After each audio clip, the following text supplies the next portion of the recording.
Full disclosure, this is going to be somewhat provocative. This is only to provoke critical view. Think of it like a product review. The story of Pakistan begins even before the partition or the independence. It begins with a political figure who felt insecure and diminishing influence within the party because Mahatma Gandhi was rising as a new superstar in the party that he has worked for so long and vested interest in. So he did what any good politician would do: jump the fence into a party where he's the frontrunner of that new outfit. But this means that he is now moving from a secular nationalist party to a Muslim League party, basically a Islamic fundamentalist party with strong separatist views. So he tread along the party lines until their wishes were granted and they got a separate Pakistan. He soon realized that Pakistan is too diverse to be a monolithic Islamic paradise. Even after the mass migration of Hindus out of Pakistan, they were left with Bengalis, Baloch, Sindh and Punjabis. So he declared the nation a secular governance and even promised equal rights to minorities in his independence speech. This did not sit well with the fundamentalists in the party who were dreaming of creating a ummah for all Muslims in the world. They continued to push their fundamentalist ideology by obstructing and eliminating anyone who tried to reform the path that they were on. Discrimination and persecution against other religious minorities was almost a given, but they also targeted other Muslims based on sectarian lines. Let's go through the list. I warn you, it is a long one. The Indian Muslims who migrated to Pakistan, a supposed Muslim paradise, were called Mohajirs, and there are reported mob lynchings of Mohajirs even to this day. And then there's Ahmadis, who are legally prohibited from identifying themselves as Muslims. Their mosques are demolished, defaced by fundamentalist mobs. The greatest victims of this behavior has to be the Bengali Muslims from East Pakistan who faced genocide in the hands of Pakistan army during their separatist movement. The atrocities that Pakistan commits against other Muslims is staggering, even to this day. Take for example the Afghanis. They have been ordered to immigrate back to Afghanistan after decades of calling Pakistan their home. It has created the greatest humanitarian crisis in the region. Then there are others: Pashtun, Baloch, Sindh, Punjabis. None of them were spared from persecution and discrimination. And may I remind you that they are all Muslims. Even the freedom fighters who sacrificed their lives were vilified. Pakistan didn't and won't recognize their sacrifices and their heroism even to this day. Instead, the Arab invaders of ancient India, who used brutal methods to bring Islam to Indus Valley, are idealized, even worshipped, and dubiously placed at the center of Pakistan identity. Pakistan may be backward in many aspects, but the one thing they are at the forefront is the propagation of Hindu hate. I think it might be something to do with the fact that none of their ancestors were Muslims to begin with.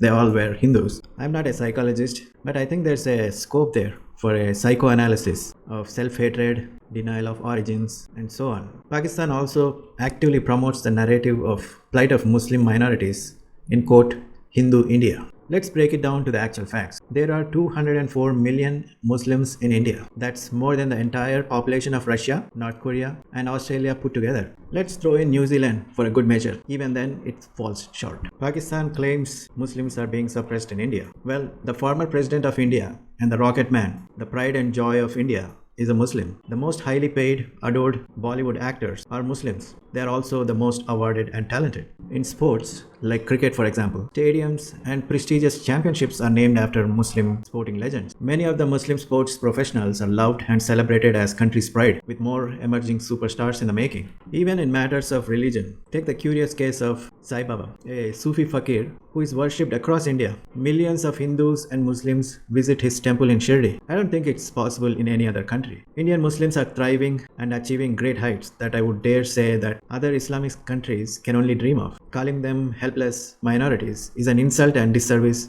to rational mind. Coming back to Pakistan. So, this Hindu hate is actively promoted and propagated through schools, madrasas. This is a short clip from BBC confirming Hindu and Sikh hate. मेरे पास मुताला Pakistan book है और ये 11वीं और 12वीं जमात के लिए है। पेज नंबर 33 पे ये लिखा हुआ है, इंसानियत दुश्मन हिंदुओं और सिखों ने हज़ारों बल्कि लाखों औरतों, बच्चों, बूढ़ों और जवानों की इंतहाई बेदर्दगी और संगदिली से कत्ल किया और बेआबरू किया। इंसानियत दुश्मन हिंदू और सिख, मतलब इनकी नज़र में ये पहले ही बना हुआ है कि हिंदू और सिख जो होते हैं वो इंसानियत दुश्मन होते हैं। This Hindu hatred has fueled many wars against India, and with Kashmir as focal point. So bear with me here. as I try to simplify it. It's like the story of the sour grapes. During partition, Pakistan wanted Kashmir, a Himalayan valley, to be part of their territory, which did not happen because of Hindu majority in the region at the time of partition. Regardless of this fact, Pakistan tribal militia in 1947 tried to occupy the region. Kashmir Hindu ruler Maharaja Hari Singh acceded to India to save the region. Unlike the fox in the story of sour grapes, Pakistan never let go of this issue. They made several attempts to occupy the Kashmir region and failed. Pakistan terrorized the Hindu population for decades through cross-border material and logistical support to various Islamic extremist groups. The latest Pahalgam incident is just another transgression of the same Kashmir obsession of Pakistan. Pakistan has lost all the wars that it instigated against India, but the army and the establishment quite successfully convinced Pakistani people that they were victorious against India's aggression. To this day, Pakistan continues its deceit through various propaganda and lies. Here, the Pakistan's so-called information minister shamelessly asserting India has always been the aggressor, countering all the known facts. One might wonder how in this age such lies and deceit continues to captivate the majority of population. The Communist Party of China has mastered this decades ago. The CCP has managed to completely erase Tiananmen Square massacre from the Chinese conscience as if it never happened. If you ask a Chinese about Tiananmen Square, they would probably have no idea what we are talking about. And those who actually learned something about it would call it a Western propaganda. Pakistan employs similar technique. They catch them when they are very young in schools and colleges. Except China believes in subjects like science and math, which involve critical thinking. Pakistan, on the other hand, in their madrasas, the Islamic religious schools where only Quran is taught, all other subjects, including English language, is considered devil's creation. This hate is passed on from generation to generation in disguise of a religion, as if Islam is all about hate and revenge. Mosques continue to preach this in their Friday prayers, keeping the entire population blind and hateful. United Arab Emirates regulates what is preached inside the mosque. They oversee sermons and provide guidance for the content on their Friday sermons in mosques, specifically trying to limit the spread of extremist ideology. Any political party in Pakistan who tries to reform this country has faced extreme opposition from the masses. If you want to get elected in Pakistan, you have to spew poison against India and Hindus. It's a given. Even somebody like Benazir Bhutto, who was considered moderate, had to give speeches about killing Hindus and India with 1,000 cuts. It's never easy to rule over a seemingly uneducated masses filled with religious bigotry through democratic process. Add to that a power-hungry military, then you have a powder keg ready to explode at any moment. It's like watching an episode of Game of Thrones. You never know whose head is on the chopping block. There are dictators, assassinations, backstabbings, you name it, it's all there. One thing that all of these leaders have in common is their greed for money, whether it's coming from US as a war benefit or from China. They just can't stop having more of it. For a country who constantly whines about Muslims in India, there's a deafening silence when it comes to Uyghur Muslims and how China systematically eliminating an entire religion out of the country. China considers Islam a mental illness, and Uyghur Muslims are being taken to special mental health camps for reconditioning of their mind. Their mosques are blocked off from entering, in some cases demolished, and get this, turned into a public toilets. And you know how Pakistan describes their relationship with China? And I quote, a friendship higher than Himalayas, deeper than ocean, sweeter than honey, and stronger than steel. I mean, I have seen some bootlicking, but this is at a totally different level. For a country that considers itself a champion of Islam, is ready to sell its soul for a few bucks. I don't know if it falls within the tenets of blasphemy, but if I were a Muslim, I would be outraged by this. See, some leaders like Imran Khan, the one in the jail, tried to expose these flaws, and look at what happened to him. And the Western world is absolutely silent about his plight. We are not even sure if he'll make it alive out of the jail or not. How does this country continue to maintain legitimacy? Well, we have the enablers to thank for it. Let's go through one at a time. First comes China, where they are ambitious in their Silk and Road initiative, throwing billions of dollars into Pakistan, supplying Pakistan army with weapons, basically a well-trained attack dog that only barks when it's needed to, or keeps its mouth shut. No mention of Uyghur Muslims or anything the communist master prohibits. Whenever India has a standoff with China in certain matters. You can see Pakistan come to its master's aid through border skirmishes, cross-border firing, or raising issues like Islamophobia, lynching of Muslims in India. This has been a steady tactic for decades. Next in the list is Turkey, especially Erdogan. He's very close to being called a Islamic fundamentalist.